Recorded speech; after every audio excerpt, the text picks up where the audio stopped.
देखो, बिहार में पर्यटन, ठीक है ना, बिहार में राष्ट्रीय और अंतर्राष्ट्रीय महत्व के स्थल मौजूद हैं, ठीक है। तो महाबोधि मंदिर बोधगया, सोनपुर का अंतर्राष्ट्रीय पशु मेला, नालंदा महाविहार के अवशेष, नालंदा, शेरशाह का मकबरा सासाराम, रोहतास का किला सासाराम, मुंगेर का किला मुंगेर, देव और सूर्य मंदिर औरंगाबाद, देव का सूर्य मंदिर औरंगाबाद, विशाल का गढ़, अशोक स्तंभ लौरिया, नंदनगढ़, चंपारण, केसरिया स्थित विश्व का सबसे ऊंचा बौद्ध स्तूप, केसरिया स्थित विश्व का सबसे ऊंचा बौद्ध स्तूप, केसरिया स्थित विश्व का सबसे ऊंचा बौद्ध स्तूप, पूर्वी चंपारण, बिहार शरीफ स्थित बौद्ध विहार और मकबरे, राजगीर स्थित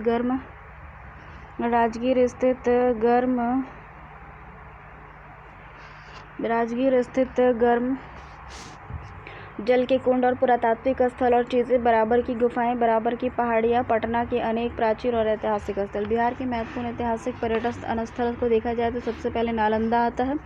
नालंदा प्राचीन काल से शिक्षा व ज्ञान का केंद्र रहा है। आज भी नालंदा विश्वविद्यालय के अवशेष मौजूद है, जो नालंदा जिला अंतर्गत राजगीर से 11 किलोमीटर की दूरी पर स्थित है।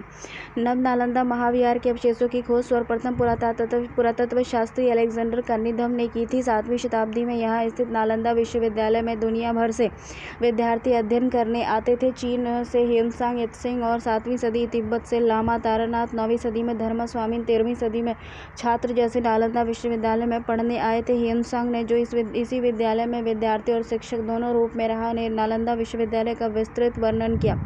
नालंदा विश्वविद्यालय की स्थापना 5वीं सदी ईस्वी में कुमार गुप्त ने की थी और बुद्ध गुप्त ने इसे अनुदान दिया था। पाल वंशीय शासक धर्मपाल ने इस महाविहार को 200 गांव अनुदान में प्रदान किए। हर्षवर्धन के काल तक यह शिक्षा का एक अंतरराष्ट्रीय केंद्र था के साथ साथ महायान दर्शन का केंद्र बन चुका था। यह विश्व का अपने प्रकार का प्रथम विश्वविद्यालय था जहां प्रवेश परीक्षा ली जाती थी और उत्तीर्ण छात्रों को ही अध्ययन की अनुमति दी जाती थी। नालंदा को समुद्रगुप्त का एक ताम्रपत्र और यशोवर्मन स्तर के प्रथम अभिलेखों के लिए भी जाना जाता है। यहाँ स्थित नव नालंदा महाविहार ह्वेनसांग स्मारक के लिए प्रसिद्ध है। 12 फरवरी 2007 को नालंदा में निर्मित ह्वेनसांग स्मृति भवन के उद्घाटन समारोह में भाग लेने के लिए चीन के विदेश मंत्री ली च्याओशिंग नालंदा आए थे। इस भवन में ह्वेनसांग का अस्थि कलश स्थापित किया गया। जुलाई 2016 में इस्तांबुल, तुर्की में हुई यूनेस्को की विश्व विरासत समिति की बैठक में लिए गए निर्णय के अनुसार नालंदा महाविहार को विश्व विरासत घोषित सूची में सांस्कृतिक स्थलों की श्रेणी में शामिल किया गया।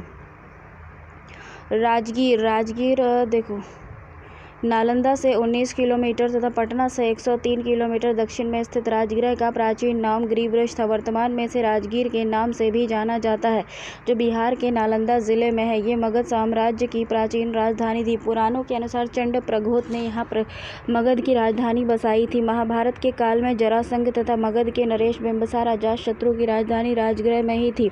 गया से 34 किलोमीटर दूरी पर स्थित राजगीर को राजा का घर भी कहा जाता था। ये हिंदू, बौद्ध, जैनियों का एक प्रमुख धर्म स्थल था। महात्मा बुद्ध और महावीर स्वामी दोनों ने ही यहाँ वास किया। चीनी यात्री ह्वेनसांग ने भी यहाँ की यात्रा की थी। राजगृह 5 पहाड़ियों विपुलपुरी, रत्नागिरी, उदयगिरी, सोनगिरी, वैभवगिरी के बीच बसा हुआ था। रत्नागिरी में बुद्ध का प्रिय निवास था, जो गुद्दकुट के नाम से प्रसिद्ध था। महान शिल्पी महागोविंद ने राजगृह नगर का निर्माण योजना बनाई थी। राजगृह के दर्शनीय स्थलों में वेणु वन, करंद सरोवर, जरासंध का अखाड़ा राजगीर की सुरक्षा के लिए बनाए गए थे। विशाल दीवार के अवशेष, राजू मार्ग, जीविका भ्रमण, सोन भंडार, गुफाएं और संभवतः मौर्यकालीन प्रवृत्ति स्थलों में गुप्तकालीन मनियार मठ, सर्प पूजा संस्कार से संबंधित बिंबिसार की जेल, जहां अजातशत्रु ने अपने पिता को बंदी बनाकर रखा था। मध्यकालीन सूफी संत मखदूम शरफुद्दीन यहिया मनेरी का हुजरा, प्रार्थना करने की गुफा, गर्म जल कुंड आदि प्रमुख हैं। सप्तपर्णी गुफा राजगृह का एक प्रसिद्ध स्थान है, जहां 483 ईसा पूर्व में अजातशत्रु के शासनकाल में प्रथम बौद्ध संगति का आयोजन संपन्न हुआ। जैन धर्मावलंबी राजगीर को अपने दूसरे तीर्थंकर मुनि सुब्रत का जन्म स्थान मानते थे। ईसा पूर्व 2री शताब्दी के महावास्तु नामक एक बौद्ध ग्रंथ के अनुसार इस नगर में 36 विभिन्न प्रकार के शिल्पों का केंद्र था। वैभवगिरी वैभवा हिल में स्थित गर्भ जलकुंड में स्नान और राजकुमार रोपवे के माध्यम से प्रकृति के मनोरम दृश्यों का आनंद लेना यहाँ के आने वाले पर्यटन के लिए प्राथमिकताओं में शामिल था। राजगीर में प्रत्येक तीसरे वर्ष मलमास मेला लगता है। राज्य सरकार के पर्यटन विभाग द्वारा हर वर्ष अक्टूबर माह के अंत में राजगीर नृत्य महोत्सव का आयोजन किया जाता है। यहाँ घोड़ा कटोरा में हाल ही में उत्खनन कराया गया। फिलहाल यहाँ एक आयुध कारखाना निर्माणाधीन है तथा पुलिस ट्रेनिंग महाविद्यालय प्रस्तावित है। वैशाली देखें। वैशाली विश्व की प्राचीनतम गणतंत्र और गणतंत्र के वर्तमान स्वरूप की जननी मानी जाती है। ये मुजफ्फरपुर से 37 किलोमीटर दूर दक्षिण पश्चिम में स्थित है। प्राचीन वैशाली के अवशेष वर्तमान वैशाली जिला अंतर्गत बसाड़ नामक गाँव में पाए गए। वैशाली का विकास लिच्छवियों ने किया। प्रसिद्ध बज्जी संघ की राजधानी वैशाली थी। वैशाली जैन धर्म का एक महत्वपूर्ण तीर्थ स्थल है। महावास्तु से ज्ञात होता है कि गौतम बुद्ध लिच्छवियों के निमंत्रण पर वैशाली गए थे। आम्रपाली यहाँ की राजनर्तकी थी जिसने महात्मा बुद्ध के प्रभाव में आकर बौद्ध धर्म स्वीकार कर लिया था। द्वितीय बौद्ध संगति का आयोजन वैशाली में 383 ईसा पूर्व में हुआ था। अशोक स्तंभ, राजा विशाल का गढ़ और मीरा जी की दरगाह, कमल वन, हरिकोटरा मंदिर, बाबन पोखर मंदिर, बौद्ध स्तूप आदि यहाँ के महत्वपूर्ण दर्शनीय स्थल हैं। गुप्त काल में नालंदा आदि स्थानों से वैशाली में श्रेष्ठियाँ, सार्थवाहों और प्रथम कुलिकों आदि का आवागमन होता था। इनकी मोहरें शिल्पियों की संगठनात्मक गतिविधियों को प्रदर्शित करती थी। यहाँ के हुए उत्खननों के में काले और लाल रंग के मृदभांड लोहे के औजार मिले हैं। यहाँ से गुप्तकालीन मूर्तियाँ और गुप्तकालीन लिपि में उत्कीर्ण मोहरें भी मिली हैं। देखो, रौली का स्तूप हो गया। तो रौली का स्तूप भगवान बुद्ध के पार्थिव अवशेष पर बने देश के 8 मौलिक स्तूपों में से एक है। बुद्ध के अस्थि अवशेषों को 8 भागों में बांटा गया, जिनमें से एक भाग वैशाली के लिच्छवियों को मिला था। शेष 7 भाग मगध, नरेश, अजातशत्रु, कपिलावस्तु के शाक्य और अलकप के बुली और समग्राम के लिए और दीप के एक ब्राह्मण तथा पावक एवं कुशीनगर मल्लों को प्राप्त हुआ था। कुंडग्राम जात्रिक गणराज्य था जो बज्जी संघ का सदस्य था। सिद्धार्थ जात्रिक संघ के प्रमुख थे। उनके पुत्र महावीर थे जो जैन धर्म के 24वें और सर्वाधिक महत्वपूर्ण तीर्थकर थे। 540 ईसा पूर्व में कुंडग्राम और कुंडलग्राम वैशाली के निकट में महावीर का जन्म हुआ था। बिहार शरीफ पटना से 64 किलोमीटर दूर स्थित बिहार शरीफ नालंदा जिले का मुख्यालय है तथा प्राचीन काल से ही महत्वपूर्ण स्थान रहा है। पाल वंशीय शासक धर्मपाल ने 8वीं सदी ईस्वी में यहाँ उदंतपुरी विश्वविद्यालय की स्थापना की थी, जिसे तुर्की आक्रमणकारी बख्तियार खिलजी ने करीब 1198 ईस्वी में नष्ट कर दिया। इसके आसपास फैले विहारों के कारण तुर्कों ने इसे अर्जे बिहार की मूर्ति कहा। तुगलक काल में यह बिहार की राजधानी थी। शेरशाह द्वारा 1541 में राजधानी पटना ले आने के बाद बिहार शरीफ का महत्व घटने लगा। यहाँ 13वीं सदी में निर्मित मलिक इब्राहिम मलिक बयां का मकबरा पुरातात्विक दृष्टि से महत्वपूर्ण है तथा प्रसिद्ध सूफी संत मखदूम शरफुद्दीन यहिया मनीरी की दरगाह भी है। चिरांद बिहार के छपरा जिले में स्थित है। यहाँ उत्खनन से 5 सांस्कृतिक चरण प्रकाशन में आए हैं। चरण पहला नवपाषाण काल, दूसरा ताम्रपाषाण काल, तीसरा चरण नॉर्दर्न ब्लैक पॉलिश्ड वेयर, चौथा काल ईसा पूर्व 1ली शताब्दी में 3री शताब्दी ईस्वी सन, 5वां चरण उत्तर ऐतिहासिक और पूर्व मध्यकाल। इस स्थान से प्राप्त वस्तु में हड्डी और औजार, अलंकृत बर्तन, हड्डी के आभूषण, खुले चूल्हे सहित एक गोलाकार फर्श, खंभे गाड़ने के गड्ढे, जले हुए चावल, गेहूं, जौ, मूंग और मसूर के दाने और चावल के छिलके और छापे सहित मिट्टी के टुकड़े आदि प्रमुख हैं। क्या हुआ? मैथ्स नहीं है। स्टेज 4 में क्या था कि यहाँ से कुषाण काल का एक बौद्ध विहार और तांबे के सिक्के प्राप्त हुए थे। यहाँ से लोहे की वस्तुएं, जानवरों की खुली कब्रें और हड्डी से बने वनाग्र दूसरे चरण में प्राप्त हुए हैं। लौरिया नंदनगढ़ को अगर देखा जाए तो ये पश्चिमी चंपारण जिले में स्थित लौरिया नंदनगढ़ अशोक के स्तंभ के लिए प्रसिद्ध है।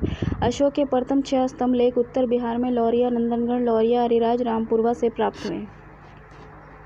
प्रथम स्तंभ लेख में धम्म के प्रति अपनी निष्ठा, दूसरे स्तंभ लेख में धम्म के गुणों और तीसरे स्तंभ लेख में प्रजा को अपनी अच्छाइयों और बुराइयों की चेतना रखने और चौथे स्तंभ लेख में राजुक नामक अधिकारियों के कार्यों, 5वें स्तंभ लेख में पशु पक्षी और वध को नियंत्रित करने और छठे स्तंभ लेख में धम्म प्रचार हेतु उपाय और सभी धर्मों के प्रति अपनी श्रद्धा का उल्लेख अशोक ने किया।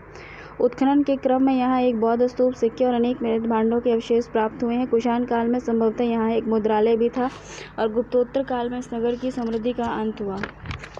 देखो, कोल्हा आदर्श स्मारक है भारतीय पुरातत्व सर्वेक्षण द्वारा 2015 में पटना से करीब 65 किलोमीटर दूर स्थित वैशाली के कोल्हा को भारत के 25 आदर्श स्मारकों में चुना गया है।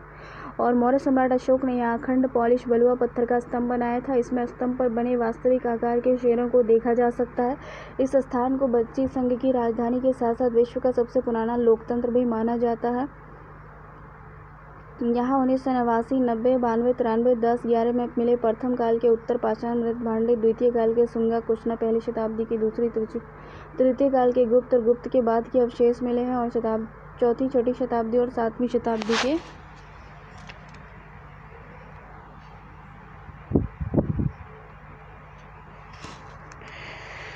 तृतीय काल के गुप्त और गुप्त के अवशेष मिले हैं। इसको देखा जा सकता है। देखो, रामपुरवा बिहार नेपाल सीमा के निकट स्थित रामपुरवा से 2 अशोक स्तंभों के अवशेष प्राप्त हुए हैं। ये स्तंभ मौर्यकालीन वास्तुकला का सुंदर उदाहरण प्रस्तुत करते हैं। इनके पत्थरों की चमक विशेष आकर्षण रखती है। इन स्तंभों के शीर्ष भाग पर पशुओं की आकृतियां बनी हैं। इन स्तंभों पर कोई अभिलेख नहीं है। बोधगया को देखो, बोधगया गया से 14 किलोमीटर दक्षिण में स्थित बोधगया। यहाँ पीपल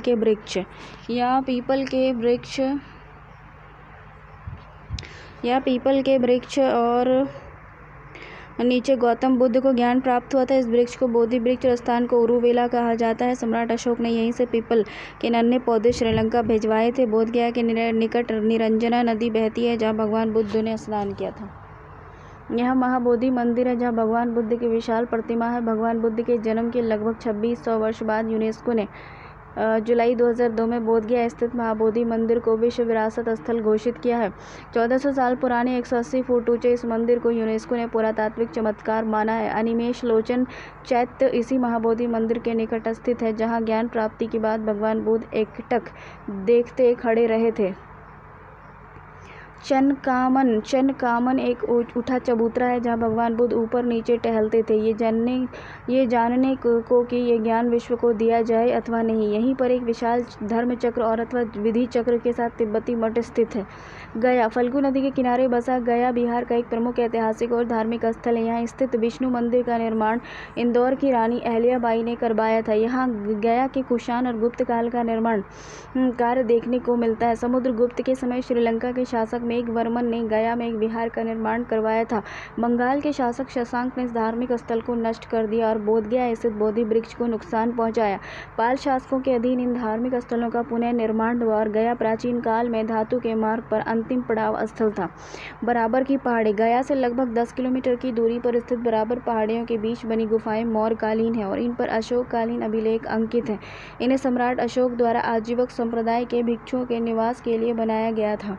गुफा विहारों की श्रृंखला में ये प्राचीनतम अशोक ने अपने राज्याभिषेक के 12वें वर्ष में सुदामा गुफा आजीवक भिक्षुओं को दान में दिया था। गुफा में 2 कोष्ठ हैं। दोनों कोष्ठों की भित्तियों और छतों पर शीशे जैसी चमकती हुई पॉलिश है। इससे ज्ञात होता है कि चैत्य घर का मौलिक विकास अशोक के समय में ही प्रारंभ हो गया था।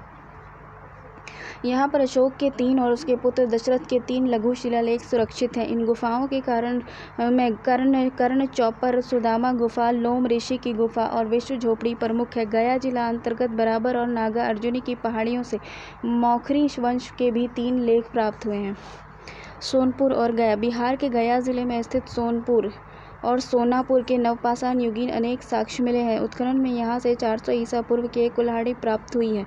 काले और लाल मृदभांडों के प्रयोगकर्ताओं की संस्कृति के तत्व जैसे चित्रहीन और चित्रित काले और लाल मृदभांड, लघु पाषाण उपकरण और चावल की खेती आदि के प्रमाण सोनपुर में मिले हैं। सोनपुर से लगभग 700 ईसा पूर्व के जले हुए चावल के दाने भी मिले हैं। मुंगेर पाल शासक देवपाल ने मुंगेर को अपनी राजधानी बनाया।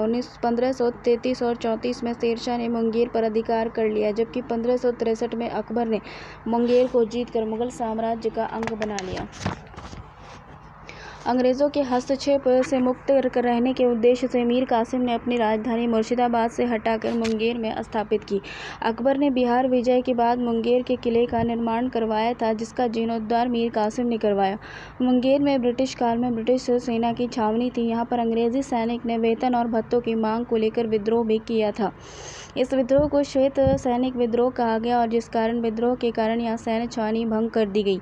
संप्रति मुंगेर सिगरेट फैक्ट्री और बंदूक कारखाने के लिए प्रसिद्ध है। पावापुरी नालंदा जिला में स्थित है। ये जैन धर्मावलंबियों का एक महत्वपूर्ण तीर्थ स्थल है। पावापुरी में महावीर स्वामी ने अंतिम उपदेश दिया था और यहाँ पर उनका निधन भी हुआ था। यहाँ का जल मंदिर संगमरमर की एक सुंदर इमारत है जो झील के मध्य में स्थित है। विक्रमशिला भागलपुर जिले में स्थित है। ये पाल काल में शिक्षा का महत्वपूर्ण केंद्र था। यहाँ पर विक्रमशिला विश्वविद्यालय की स्थापना पाल वंश के शासक धर्मपाल ने की थी। इसके अवशेष अंतिचक से मिले हैं। तुर्कों के आने के पश्चात बख्तियार खिलजी के आक्रमण के परिणाम स्वरूप इस विश्वविद्यालय का पतन हो गया था। अंग हो गया। प्राचीन काल में अंग एक महाजनपद था और इसकी स्थापना अंग नामक राजा ने की थी। महाभारत व पुराणों के अनुसार इसकी राजधानी चंपा का नाम मालिनी था। अंग का मगध से हमेशा संघर्ष चलता रहता था और अंग का सबसे प्रसिद्ध राजा बृहद्रथ था, जिसने मगध नरेश भट्टिय को हराकर मगध पर अपना एकाधिकार कर लिया था। कुछ समय पश्चात बिंबिसार ने बृहद्रथ की हत्या करके अंग पर अधिकार कर लिया। तत्पश्चात बिंबिसार ने अपने पुत्र अजातशत्रु को अंग का उपराजा बना दिया और अंग वर्तमान बिहार के भागलपुर जिले में स्थित है। कुम्हरार पटना में स्थित है। कुम्हरार पटना में स्थित है, जहाँ मौर्यकालीन स्थापत्य कला का सबसे पहला उदाहरण चंद्रगुप्त के प्रासाद का अवशेष मिला है। कुम्हरार की खुदाई के में प्रासाद के सभा भवन के जो अवशेष प्राप्त हुए उससे पता चलता है कि यह भवन 80 खंभों वाला था।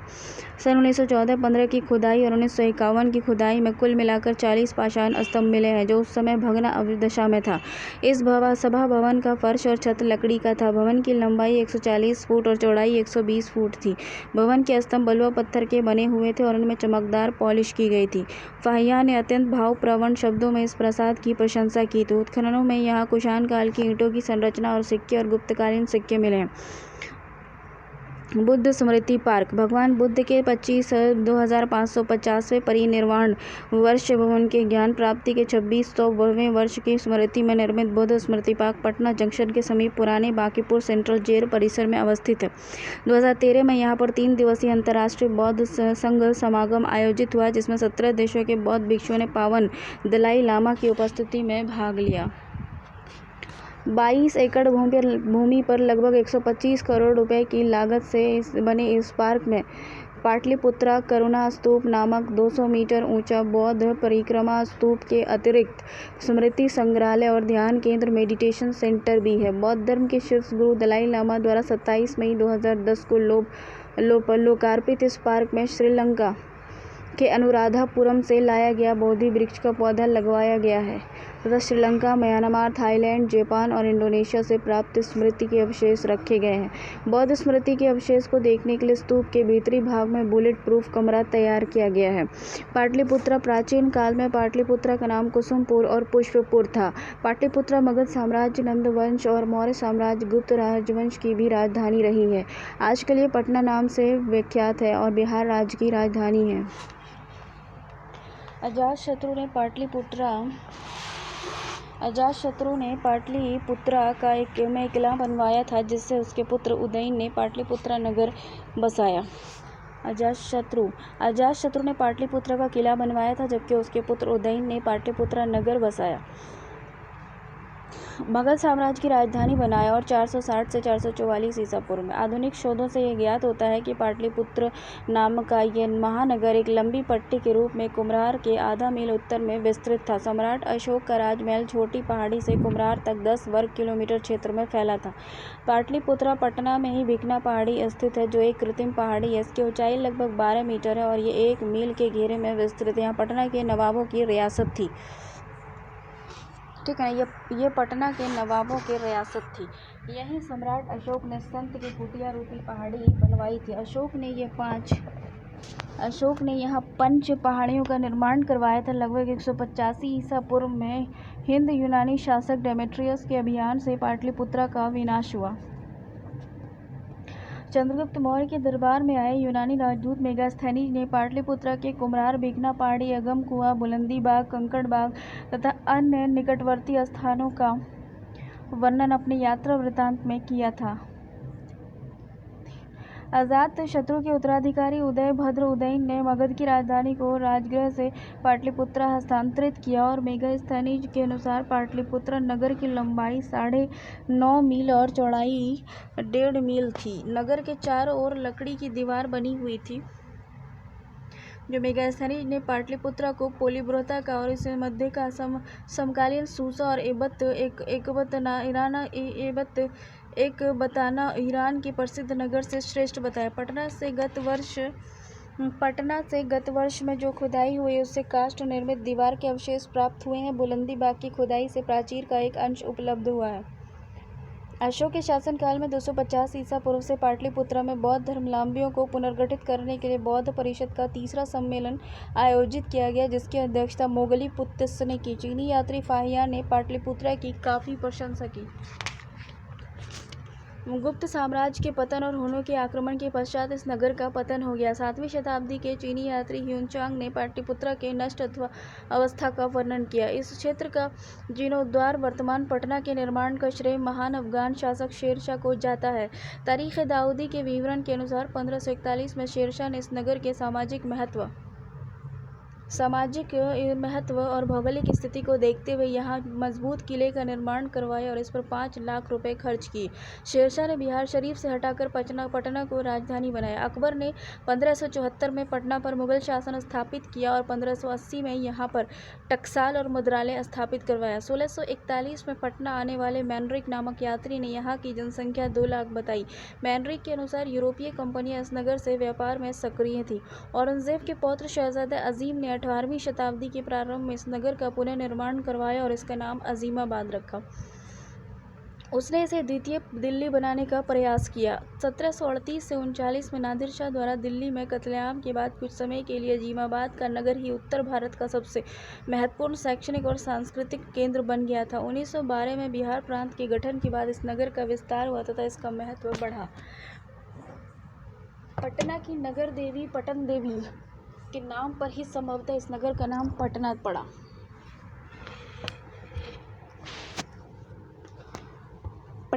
पटना में अनेक दर्शनीय स्थल हैं, जिनमें तख्त श्री हरमिंदर, गोलघर, खुदाबख्श लाइब्रेरी, पुस्तकालय, पटना संग्रहालय, इंदिरा गांधी विज्ञान परिसर और तारामंडल, संजय गांधी जैविक उद्यान आदि मुख्य है। आधुनिक पटना में मुख्य भवनों में राजभवन, नया तथा पुराना सचिवालय भवन, बिहार विधानसभा, बिहार विधान परिषद और उच्च न्यायालय भवन आदि प्रमुख है। पर्यटन की दृष्टि से पटना अन्य महत्वपूर्ण स्थानों में किला हाउस, शेरशाह का किला, गांधी घाट, लक्ष्मी नारायण मंदिर, बिरला मंदिर, वीर कुंवर सिंह पार्क, सदाकत आश्रम, महात्मा गांधी सेतु आदि उल्लेखनीय है। पटना में जल पर्यटन को बढ़ावा देने के लिए 20 जुलाई 2009 को मुख्यमंत्री नीतीश कुमार द्वारा गांधी घाट पर फ्लोटिंग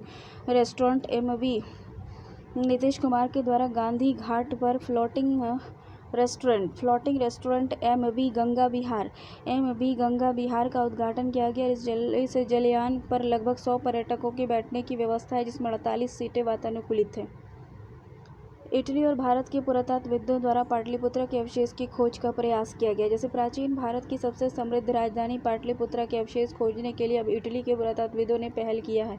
अभी तक पुरातत्वविद सिर्फ मौर्य वंश से संबंधित साक्ष्य ढूंढ पाए हैं, जबकि खुदाई के दौरान उससे पूर्व के हर्यक वंश, शिशुनाग वंश, नंद वंश से संबंधित और संभवतः महाभारत काल के भी कई महत्वपूर्ण साक्ष्य प्राप्त हो सकते हैं।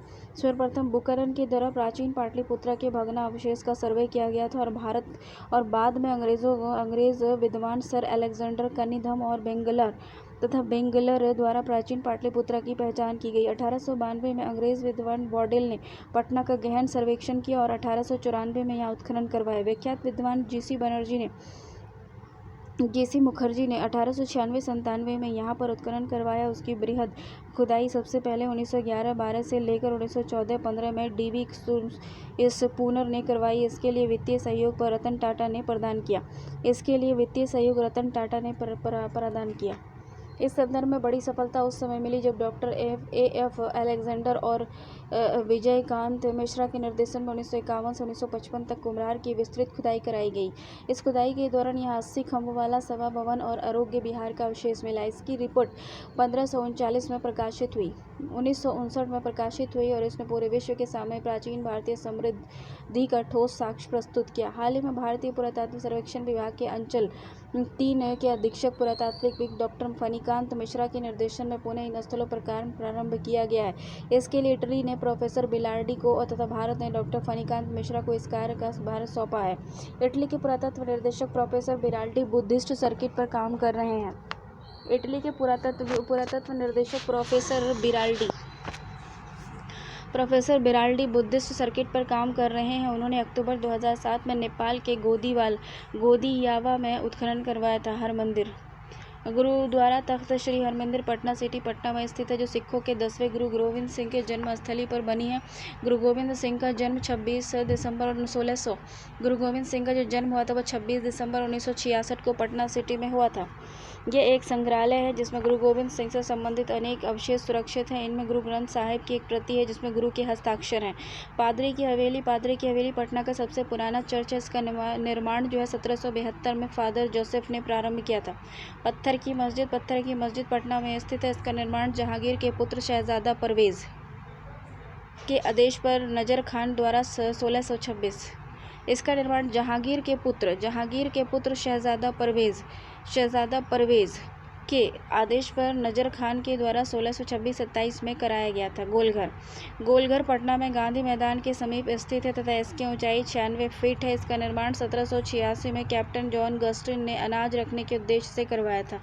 राज्य में पहले म्यूजिकल फाउंटेन लेज़र शो का शुभारंभ यहीं पर 14 जनवरी 2013 को हुआ। वृंदावन, अहमदाबाद और दिल्ली के अक्षरधाम के बाद यह देश का चौथा वाटर स्क्रीन पर लेज़र शो है। राज्य में पहले म्यूजिकल फाउंटेन लेज़र शो का शुभारंभ यहीं पर 14 जनवरी 2013 को हुआ था। वृंदावन, अहमदाबाद और दिल्ली के अक्षरधाम के बाद यह देश का चौथा वाटर स्क्रीन पर लेज़र शो है।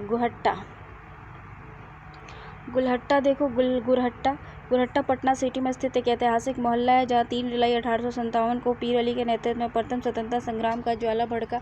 पीर अली गुरहट्टा के ही रहने वाले एक छोटे से पुस्तक विक्रेता थे। अंग्रेजी अधिकारी लॉयल की हत्या के आरोप में पटना के अंग्रेज कमिश्नर ने पीर अली को फांसी दे दी थी। सादिकपुर एक मोहल्ला है जहाँ वहाबी आंदोलन का केंद्र था। बांसघाट पटना में गोलघर के समीप गंगा नदी के तट पर अवस्थित है। यहाँ राजेंद्र घाट पर भारत के प्रथम राष्ट्रपति डॉक्टर राजेंद्र प्रसाद की समाधि है। शहीद स्मारक सप्तभूमि। शहीद स्मारक पटना स्थित बिहार विधानमंडल के प्रवेश द्वार के सामने है।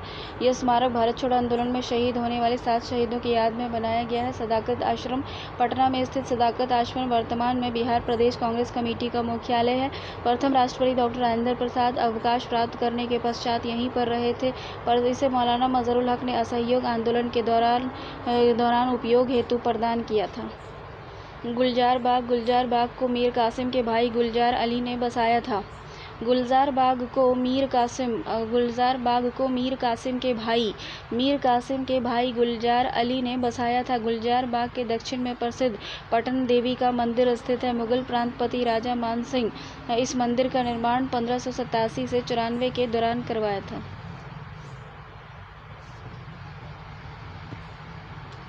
मनेर पटना जिला में स्थित है। यह मध्यकालीन बिहार में सूफी गतिविधि का प्रमुख केंद्र था।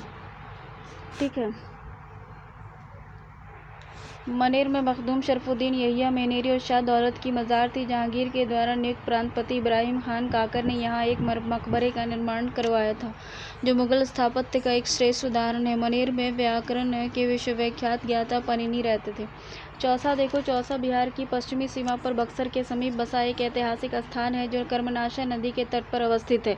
यहाँ पर 1539 में शेरशाह ने मुगल सम्राट हुमायूं को पहली बार हराया था। ये मुगलों की भारत में पहली किंतु निर्णायक पराजय थी। 1540 के कन्नौज बिलग्राम के युद्ध में हुमायूं के पुनः पराजित होने से मुगल साम्राज्य का कुछ समय के लिए भारत में अंत हो गया था। चंपारण देखो, भारत की स्वतंत्रता संग्राम में चंपारण का विशेष महत्व है। चंपारण में नील उत्पादक किसानों पर अंग्रेजों के अत्याचार के विरुद्ध गांधी जी ने सत्याग्रह का पहला सफल प्रयोग यहीं पर किया। 1916 में कांग्रेस का अधिवेशन लखनऊ में हुआ और इस अधिवेशन में चंपारण की समस्या पर चर्चा हुई। यहीं पर राजकुमार शुक्ला ने किसानों की इस समस्या के समाधान हेतु गांधी जी को चंपारण चलने का अनुरोध किया। गांधी जी ने चंपारण आकर किसानों की दयनीय स्थिति को देखा और उन्हें तनकटिया की समस्या से मुक्त करवाया। केसरिया पूर्वी चंपारण में खुदाई में विश्व का सबसे ऊंचा बौद्ध स्तूप मिला है। सासाराम पटना से 193 किलोमीटर दूर दिल्ली कोलकाता रेल मार्ग पर स्थित है। शेरशाह सूरी का प्रसिद्ध किला और मकबरा यहीं पर स्थित है। शेरशाह का किला 150 फुट ऊंचा है। इसके गुंबद 72 फीट ऊंचे हैं और इसकी ऊंचाई ताजमहल आगरा से 12 फुट अधिक है। अच्छा, शेरशाह के जो शेर इसके ऊंचे है और इसका जो शेरशाह का किला 150 फुट ऊंचा और इसके गुंबद 72 फुट ऊंचे हैं। इसकी ऊंचाई ताजमहल आगरा से भी 12 फुट अधिक है। सासाराम नगर के पूर्व में चंदपीर पहाड़ी पर एक गुफा में अशोक के शिलालेख पाए गए हैं। इसमें अशोक के द्वारा धम्म यात्राओं का भी विस्तृत चर्चा मिलती है। पहाड़ी की चोटी पर एक मुसलमान फकीर की दरगाह है जिनके नाम से ये पहाड़ी प्रसिद्ध है। बिहार के मध्यकालीन स्मारकों में रोहतासगढ़ का विशेष महत्व है। ये क्षेत्र स्थानीय चेरो शासक के अधीन था। इस पर शेरशाह ने उस समय अधिकार किया इस पर शेरशाह ने उस समय अधिकार किया जब वह बिहार में अपनी सत्ता मजबूत कर रहा था। शेरशाह ने हुमायूं के साथ संघर्ष और उसके पूर्व बंगाल पर सफल अभियान के क्रम में बंगाल से प्राप्त धन को सुरक्षित रखने के लिए रोहतास के दुर्ग का निर्माण करवाया था। शेरशाह के राजनीतिक उत्कर्ष में रोहतास के दुर्ग की महत्वपूर्ण भूमिका रही है। इस क्षेत्र में मुगल सत्ता की स्थापना के साथ ही रोहतासगढ़ मुगलों का एक महत्वपूर्ण सामरिक केंद्र बना। किले के क्षेत्र में अकबरकालीन गवर्नर राजा मानसिंह द्वारा बनाई गई हवेली, मंदिर और अन्य स्मारक भी सुरक्षित हैं। रोहतास में अनेक मंदिर भी स्थित हैं जिनमें रोहतासन मंदिर, हरिश्चंद्र मंदिर, गणेश मंदिर, महादेव मंदिर। बक्सर का बिहार के साथ भारतीय इतिहास में भी एक विशिष्ट महत्व है। यहाँ पर 1764 में मुगल सम्राट शाह आलम द्वितीय, अवध के नवाब शुजा-उद-दौला और बंगाल के विस्थापित नवाब मीर कासिम तथा अंग्रेजों के बीच युद्ध हुआ था। इस युद्ध में अंग्रेजों की जीत हुई और भारत में अंग्रेजी सत्ता मजबूत हुई।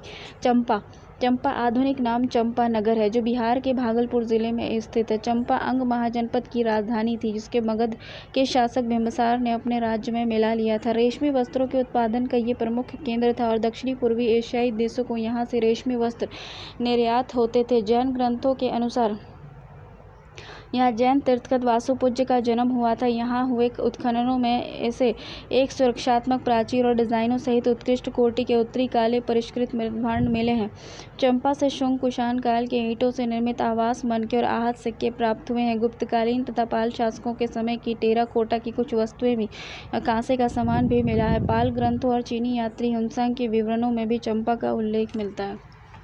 जगदीशपुर आरा से लगभग 35 किलोमीटर दक्षिण पश्चिम की ओर स्थित जगदीशपुर 1857 के विप्लव के नायब कुंवर सिंह का जन्म स्थल था। जगदीशपुर के आसपास के क्षेत्रों से उन्होंने अंग्रेजों के विरुद्ध संघर्ष छेड़ा था जो लगभग 1 साल तक चलता रहा। बनगांव सहरसा से 8 किलोमीटर पश्चिम में स्थित बनगांव एक ऐतिहासिक गांव और कोशी प्रमंडल का एक प्रमुख पुरातात्विक स्थल है जहां की खुदाई से अनेक पालकालीन सिक्के और अवशेष प्राप्त हुए हैं। ये परमहंस लक्ष्मीनाथ गोस्वामी नामक संत की कर्म स्थली के रूप में विख्यात है।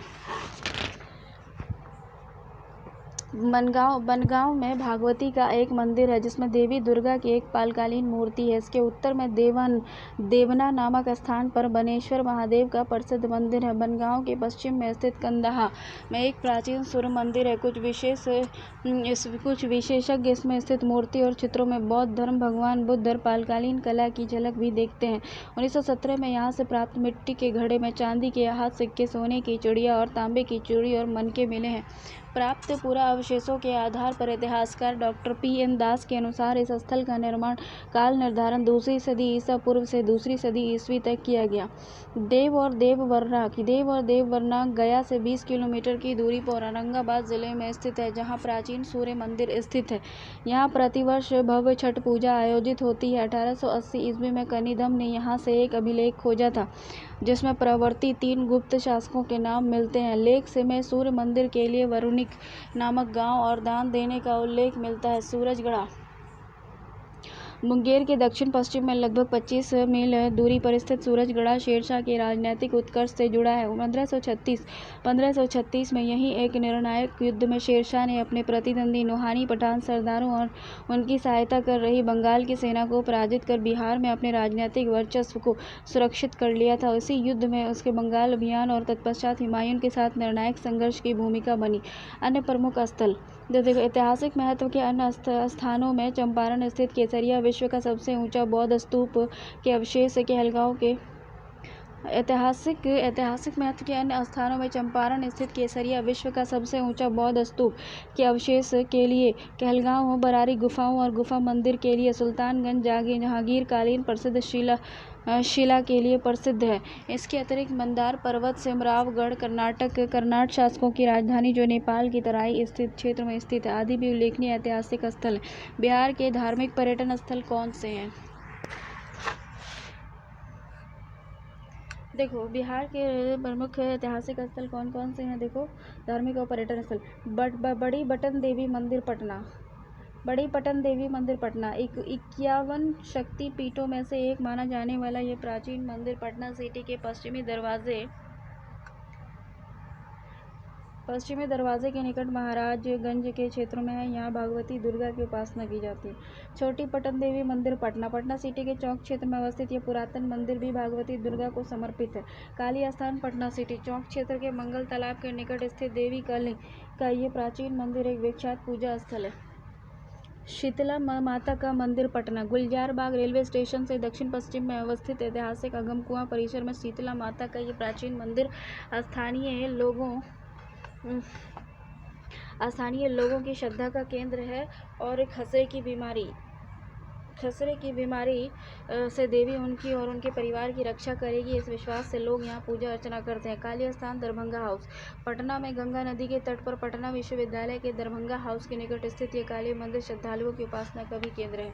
चैतन्य महाप्रभु मंदिर पटना पटना सिटी में महात्मा गांधी सेतु से सटे गाय घाट क्षेत्र में अवस्थित लगभग 400 वर्ष पुराना ये चैतन्य मंदिर देश के ऐसे गिने चुने मंदिरों में से एक है जहाँ ईश्वर की प्रतिमाओं के अलावा दुर्लभ साहित्य कृतियाँ पांडुलिपियाँ ऐतिहासिक महत्व की असंख्य वस्तुएं और चित्र पुस्तक आदि के भी अमूल्य संग्रह हैं।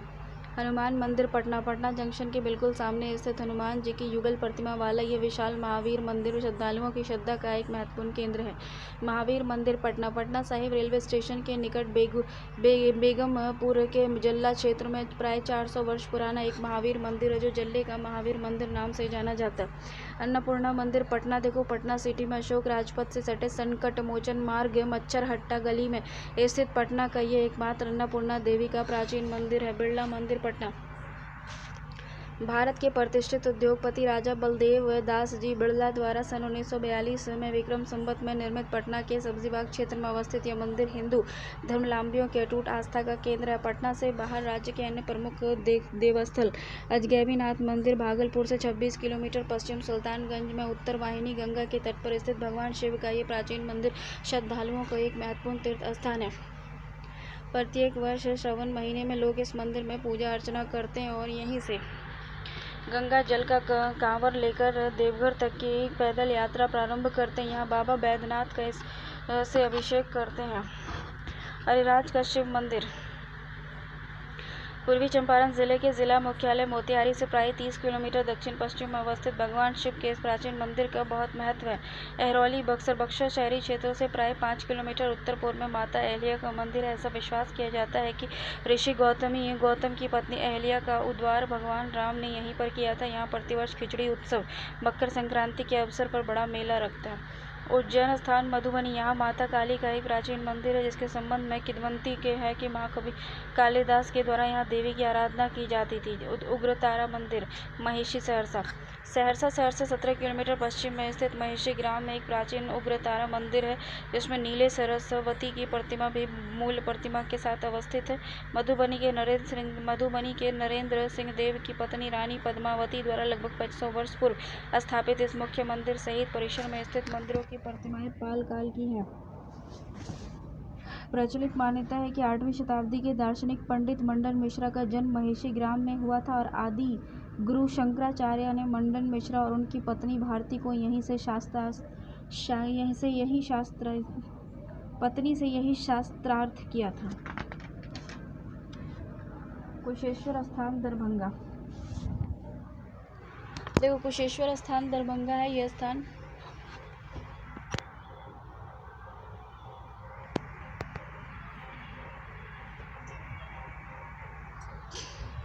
यह स्थान भगवान शिव के एक प्राचीन मंदिर के लिए विख्यात है। शिवरात्रि के अवसर पर प्रतिवर्ष यहाँ बड़ा मेला लगता है।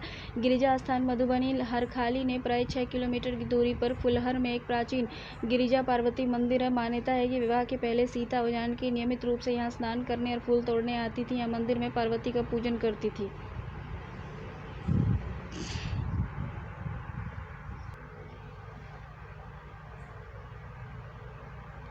देखो गिरिजा स्थान मधुबनी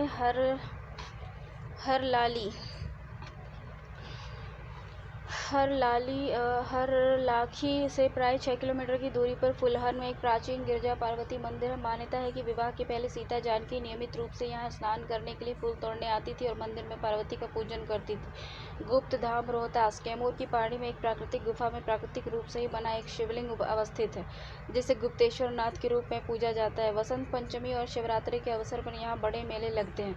चौमुखी महादेव वैशाली प्राचीन वैशाली नगर आधुनिक बसाड़ में एक चौमुखी महादेव सहित अन्य प्रति प्राचीन शिवलिंग है, जिनकी पूजा अर्चना पूरी श्रद्धा से की जाती है। चंडी स्थान विराटपुर सहरसा सोनबरसा से लगभग 9 किलोमीटर की दूरी पर विराटपुर ग्राम में मां चंडिका देवी का एक प्राचीन मंदिर अवस्थित है। लोक आस्था के अनुसार यह मंदिर महाभारत काल से संबंध रखता है। प्राप्त शिलालेख के अनुसार यह मंदिर 11वीं सदी का है। देवकुली का शिव मंदिर